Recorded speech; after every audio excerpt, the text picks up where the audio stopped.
Hi guys, 안녕하세요. 던입니다. 영상을 찍는 오늘 날짜 기준은 25년 7월 6일이고요. 오늘을 기준으로 해서 호주 워킹홀리데이 비자 신청을 처음부터 끝까지 같이 한번 해볼 거고요. 그리고 본격적으로 책상 앞에 앉아서 시작하기 전에 뭘 준비해서 딱 앉아야 되는지 같이 한번 알아보도록 하겠습니다. 신청 전 준비할 것 알아보겠습니다. 첫 번째로 주민등록증 준비해 주시고요. 두 번째로 여권 스캔본인데 제가 고향에 여권을 두고 와서 가족한테 부탁해서 그냥 사진을 찍어달라고 했거든요. 그래서 그 사진으로 사용을 했습니다. 이렇게 해도 괜찮더라고요. 세 번째로 워홀 비자 신청 비용입니다. 제가 촬영하는 날을 기준으로 670 호주 달러 네이버에 검색하시면 하나 약 60만원 정도가 나오고요. 네 번째로는 은행 잔액증명서입니다. 영문으로 되어 있어야 하고 네이버에 5,000 호주 달러 검색하시면 제가 신청하는 날을 기준으로 하나 약 450만원이 나옵니다. 이거를 신청하실 때 주의하실 점이 만약에 토요일 날 신청을 할 거다 그러면 적어도 목요일까지는 잔액증명서 신청을 해주셔야 돼요. 왜냐하면 그게 업데이트 되는 시간이 좀 걸리더라고요. 그래서 목요일에 이거 잔액증명서 신청을 하면 금요일에 쓸 수가 없어요. 금요일에는 그 금액이 적용이 되지 않습니다. 영업일 기준으로 이틀 전에 신청해야 한다는 걸 아셔야 하고요. 그리고 신청할 때 어려운 점은 없습니다. 그냥 카카오뱅크 들어가서 영문 검색하시면 밑에 나오거든요. 여기서 그냥 USD 돼 있는 걸 호주 달러로 바꿔주시고 제 통장 선택해 주시고 신청만 하면 끝입니다. 간단하죠? 발급이 끝난 후 내 발급 내역에서 다운로드하는 거 잊지 마시고요. 다섯 번째는 신체 검사 예약입니다. 직장인분들 같은 경우에는 주말에 많이 받아야 되잖아요. 근데 주말에 이게 병원이 3개밖에 없다 보니까 주말에 자리를 잡는 게 생각보다 쉽지 않아요. 경쟁이 치열해서 미리미리 검색을 해서 신청할 수 있는 시간을 보시고 얼른 예약을 해두시고 자리 확보하시는 게 좋을 것 같아요. 이 비자 신청을 완료하고 나면 28일 내에 검사를 받으러 가셔야 되거든요. 날짜를 잘 생각하셔서 본인이 갈 수 있는 날에 빨리 가는 걸 추천드리겠습니다. 그리고 마지막으로 저 같은 경우에는 일단은 개명을 하지 않았고 혼인도 하지 않았고 복수국적도 없고 영어권 공부 경험도 없으며 저는 여기에 다 포함이 되지 않고 그냥 대한민국에서 나고 자라서 평범하게 워킹홀리데이 가봐야겠다 하는 그런 포지션이라서 저는 해당이 되지 않습니다. 네, 일단 여기까지 사전에 준비해야 될 것들을 다 마쳤고요. 이제는 본격적으로 신청을 할 건데 그 전에 이제 호주 이민성에 아직 회원가입도 안 하신 분들이 있을 거란 말이에요. 저도 은근히 처음에 이거 페이지 찾는 게 좀 까다롭더라고요. 그거부터 확인하고 바로 신청해 보도록 하겠습니다. 먼저 네이버에서 호주 이민성 검색하시고 리스트 오브 올 비자스 눌러줍니다. 그런 다음에 저희가 신청할 417 비자 요 칸을 눌러주시고요. 바로 내려가서 디테일 눌러주시고 어플라이까지 누르고 여기 화면이 뜨거든요. 여기서 create 이메일 어카운트 눌러주시고 회원가입 진행해 주시면 됩니다. 네, 이제 본격적으로 비자 신청 진행해 보도록 하겠습니다. 먼저 체크 문의 표시를 눌러주시고요. 다음으로 제가 살고 있는 지역, 저는 여기 대한민국 시민이고요. 그리고 요거 2개는 노 해주시면 됩니다. 이전에 비자를 뭐 받은 적이 있냐 아니면은 너가 호주에 있는 동안 애들이나 부모님 같이 올 사람들이 있느냐 이거고요. 저희가 비자 신청하는 거는 417 비자고 따로 비자 받은 적이 없으니까 여기도 노 해주시면 됩니다. 그리고 이거는 저희가 언제 도착할지 대충 기입을 해두는 건데 너무 정확하게 하실 필요는 없어요. 저도 아직 확실하게 정해진 건 아니지만 이때쯤 가지 않을까 하고 생각하는 날짜에 입력을 해뒀습니다. 여권을 여기서 준비를 해야 되는데요. 여권에 나와 있는 대로 입력을 해주셔야 돼요. 본인의 여권을 보시고 하나하나 다 기입을 해주시면 됩니다. 그리고 이거는 주민등록증 보유 여부를 물어보는 건데요. 여기서 add를 누르시면 이렇게 빈칸이 뜨거든요. 자신의 주민등록증을 보면서 이 명칭에 맞게 입력을 해주시면 됩니다. 네, 다음으로는 살고 있는 도시명인데요. 예를 들어서 시골이시면 읍 소재지이실 경우가 있을 텐데 땡땡읍 땡땡군 이렇게 해주시면 될 것 같고, 만약에 서울이다 역삼동 강남구라고 해주시면 될 것 같아요. 그리고 태어난 곳은 한국이고요. 요거는 저는 결혼한 사실이 없기 때문에 결혼하지 않았다고 적었고요. 그 다음으로 아래 질문에서 yes 하실 것들은 제가 이 나라 여권을, 우리나라 여권을 가지고 있는지 이 질문이랑, 이거는 없으시면은 no라고 하시면 되는데 저는 운전면허증이 있기 때문에 그거 정보를 또 기입을 했고요. 이것도 굳이 실물 카드 없이 혹시나 이력을 조회할 수 있으면은 그 디테일만 넣어서 입력을 해주시면 되고요. 그리고 밑에 거는 건강검진인데요. 저희가 건강검진을 이거 비자 신청을 하고 진행을 할 거잖아요. 그래서 그거는 알아서 그 정보가 병원에서 이민성으로 넘어갈 거기 때문에 여기도 no를 체크해 주시면 됩니다. 그리고 다음 페이지는 위에 제가 입력한 정보가 맞는지 확인하는 거거든요. 확인해 주시고 넘어가시면 됩니다. 다음으로는 저희 지금 실제 살고 있는 주소지를 적어야 되는데 영문으로 적어야 돼요. 이거는 네이버에 영문 주소라고 검색하시면은 변환해 주는 게 뜨거든요. 그거로 검색해서 본인이 살고 있는 거주지 주소를 입력을 해주시면 됩니다. 그리고 이 실거주지랑 등록된 주소가 같은지 물어보는 질문이고, 제 전화번호는 모바일만 적었고요. 이메일도 적어주시면 됩니다. 그리고 요거는 본인이 실제로 수령을 할 건지 말지에 대해서인데요. 만약에 뭐 문서 받을 게 있다면 인데 no 해주시면 되고요. 이것도 만약에 전자문서나 저희가 따로 통지를 받아야 될 게 있을 때 받을 이메일 주소를 입력해 주시면 됩니다. 그리고 다음 7번 페이지는 지금 직업이랑 교육 관련해서 물어보는 건데요. 저는 지금 바리스타로 일을 하고 있어서 바리스타로 눌렀고, 그리고 호주에서 일을 할 계획이 있는지, 그리고 어떤 산업 분야에서 일을 할 건지, 그리고 최종 학력이 어떻게 되는지. 저는 학사 졸업을 했기 때문에 바추러 디그리를 눌렀고요. 그리고 이 페이지는 뭐 5년 이내에 다른 국가에서 머문 적이 있는지, 아니면은 의료시설이나 요양시설, 교육기관 에서 일을 할 계획이 있는지 물어보는 질문들이거든요.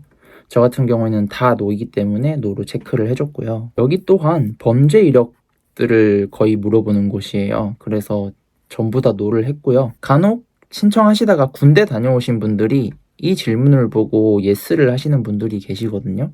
이 질문이 장교나 부사관 복무를 한 적이 있냐 이걸 물어보는 건데, 이것 때문에 비자 승인받는 게 늦어질 수가 있어요. 따로 서류를 더 제출해야 되기도 하고 해서 이것도 no로 해주시면 좋을 것 같습니다. 나머지는 이 비자 신청할 때 규칙에 대해서 잘 알고 있는지 확인하는 거거든요. 뭐 비자 컨디션은 잘 알고 있는지, 한 사업주 밑에서 6개월 이상 일할 수 없다는 거 알고 있는지, 또 뭐 공부하고 일 배우는 거는 4개월이 넘으면 안 된다는 걸 아는지, 그런 쪽이니까 이것도 다 yes를 해주시면 됩니다. 그리고 12페이지 또한 11페이지와 똑같이 이 워홀 하는 거에 대해서 잘 이해를 했냐 하는 질문들이거든요. 이것도 다 똑같이 yes 눌러주시면 됩니다. 그리고 마지막으로 저희가 이거 이때까지 신청한 것들에 대해서 확실하게 적었는지 얼추 확인을 다 해주시고 넘어가시면 되고요. 그리고 다음 페이지로 넘어가서 트래블 도큐멘트에는 저희가 가지고 있는 여권 스캔본을 여기다가 올려주셔야 되고요. 그 다음 밑에 칸에는 영문 잔액 증명서 있잖아요. 그 파일을, 이미지 파일을 올려주시면 됩니다. 영문 잔액 증명서 업로드를 할 때 제가 처음에 하니까 이게 암호가 걸려 있다고 하더라고요. 그래서 저는 일단은 잔액 증명서 파일을 열어서 캡처를 했어요. 노트북 화면 캡처. 그렇게 하면 깔끔하게 다 나오잖아요. 그래서 화면 캡처를 하고 그거를 PDF 파일로 다시 저장을 했어요. 그래서 그 파일을 써서 만들었고, 파일 저장할 때는 영어로 꼭 해주셔야 됩니다. 그래야 업로드가 되거든요. 그래서 그렇게 하면은 이렇게 아무 오류가 뜨지 않고 저장이 되고요. 네, 이렇게 필요한 문서까지 업로드를 다 해줬으면 마지막은 결제창이거든요. 앞서 말씀드렸던 670불, 2025년 7월 기준으로 670불 결제를 해주시면 됩니다. 이렇게만 하면은 신청하는 건 끝이에요. 네, 결제가 끝나면 이렇게 화면들이 나오는데 그다지 중요하지는 않고 결제가 잘 끝났다는 화면이니까 넘어가시면 되고요. 네, 이렇게 해서 신청하는 과정은 다 끝이 났고 이제 남은 건 건강검진밖에 없거든요. 건강검진 예약을 해놨으면 카톡이 여러 번 와요. 저희가 필수로 챙겨야 될 거는 헬스폼 뽑아야 되는 거랑 저희 본인 여권이랑 증명사진까지 챙기시면 됩니다. 그리고 이거는 다른 병원은 모르겠지만 제가 검진을 받았던 강남 세브란스 병원에서는 헬스폼을 굳이 안 뽑아가도 가능은 했었어요. 왜냐하면 제가 당일날에 까먹고 가져가질 않았거든요. 근데 카운터 접수처에 말씀드리니까 소액 비용이 부과되기는 하나 병원에서 뽑아서 작성을 해줄 수 있다. 그러니까 걱정은 안 하셔도 된다라고 하시더라고요. 뭐 소액이라 해봤자 그렇게 비용이 비싸지는 않고 한 1,000원, 2,000원 정도 하지 않을까 싶어요. 그래서 혹시나 헬스폼을 뭐 까먹고 간다고 하셔도 그렇게 심각한 상황은 아니니까 걱정하지 않으셔도 됩니다. 그리고 검진 당일 날에 이제 병원으로 가실 거잖아요. 근데 병원 본원으로 가지 않으셔도 되고요. 세브란스 병원에서는 다른 쪽에 비자 검진 센터가 따로 있는데 거기 쪽으로 바로 가주시면 됩니다. 그래서 1층에 바로 들어가셔서 키오스크로 접수하시고 필요한 서류 접수하시고 안내 따라서 수속하시고 진행해 주시면 됩니다. 일단 차례가 되시면 먼저 사진을 먼저 찍어요. 아마 헬스폼에 붙이는 사진인 것 같아요. 옆쪽에 조명이랑 의자가 준비되어 있었는데 여기서 사진 촬영을 먼저 했고 그리고 접수처로 가서 여권이랑 드렸어요. 그 다음에 여기서부터는 좀 특별한 예시인데 제 차례가 됐었을 때 접수원한테 이제 다 드리고 기다리고 있는데 플랫폼에 제 케이스가 올라오질 않는다는 거예요. 여권 정보 조회를 해서 검색을 했는데 여권 번호랑 다른 번호를 다 조회를 했었거든요. 일단은 그 플랫폼에 케이스가 올라오지 않으면 헬스폼을 출력할 수도 없고 그렇게 되면 검사도 못하고 보낼 수도 없게 되는 거잖아요. 그래서 무슨 일인지 봤었는데 알고 보니까 제가 여권 번호를 입력할 때 이민성에 지금 새로 발급받은 신여권 번호를 입력한 게 아니라 기존에 만료되었던 구여권 번호를 적었던 거예요. 제가 스캔본 사진 보고 찍느라 아마 사진을 잘못 선택해서 그렇게 입력이 된 것 같아요. 좀 되게 바보 같은 실수를 한 거죠. 어떻게 보면 어떻게 하나 싶던 찰나에 이제 다행히도 제가 가지고 있던 구여권 사진이랑 같이 해서 이민성에 보내주시겠다고 하셔서 당장에 등록하는 것도 새 여권 번호를 다시 알려드려서 그걸로 작성을 했고 구여권 번호도 같이 스캔을 해서 이민성에 보내주셨어요. 이거 새로 업데이트한 거다. 하지만 이렇게 병원에서 해주셨지만 저도 집에 돌아가서 이민성에 이거 이메일 보내서 확인하시고 업데이트 하셔야 된다라고 하시더라고요. 그래서 그거는 어떻게 잘 넘어가게 됐고 어쨌든 그렇게 됐는데 그때 당장 그 번호 때문에 헬스폼을 뽑을 수가 없었던 거잖아요. 그래서 그때 필요했던 게 맨 처음에 저희가 비자 신청을 하고 나면 이민성에서 이메일이 2개가 오잖아요. 첨부 파일이 포함된.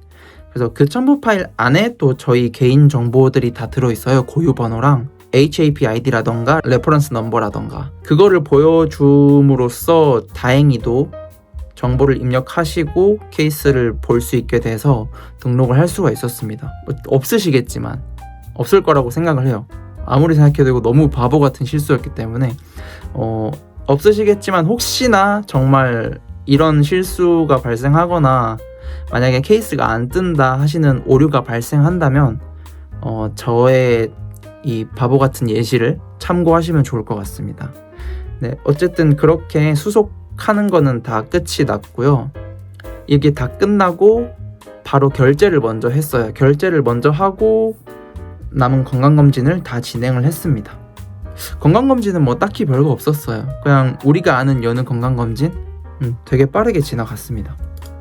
이 비자 이거 건강검진 하는 게 제 실수 때문이긴 하지만 되게 긴장됐었어요.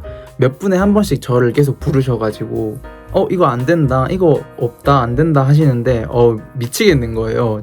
막 내가 예상했던 날에 출국을 못 할 수도 있겠는데 라는 생각이 들면서 엄청 불안해지기 시작했었거든요. 다행히도 잘 넘어갈 수 있었고 어쨌든 이렇게 비자 검진도 잘 마무리가 됐습니다. 그래서 제가 검진을 마친 게 금요일이에요. 금요일에 검진을 마치고 그 다음에 제가 비자 승인을 받은 게 다음 주 화요일. 생각보다 너무 빨리 나온 거예요. 이게 비자 검진 결과를 받는 게 아무리 개인차가 너무 심하다곤 하나 전 적어도 일주일은 걸릴 줄 알았는데 어떤 분 보면 최장 3개월까지도 걸린 케이스를 보긴 했거든요. 그래서 정말 기대를 안 하고 혹시나 문제 있는 거 아니겠지 하면서 고민하고 걱정하고 있었는데 주말 제외하고 3일 만에 나왔습니다. 되게 빨리 나왔어요. 네, 어쨌든 이렇게 해서 처음에 비자 신청하기 전에 준비해야 될 것들부터 신청하는 과정이랑 건강검진, 그랜티드 승인받은 날까지 이제 과정을 쫙 한번 알아봤습니다. 다양한 케이스들이 있고 뭐 그렇게 특별하지 않은 걸 수도 있는데 아무튼 뭐 크게 달라진 건 없는 것 같지만 영상을 보시는 분들께 도움이 됐으면 좋겠습니다.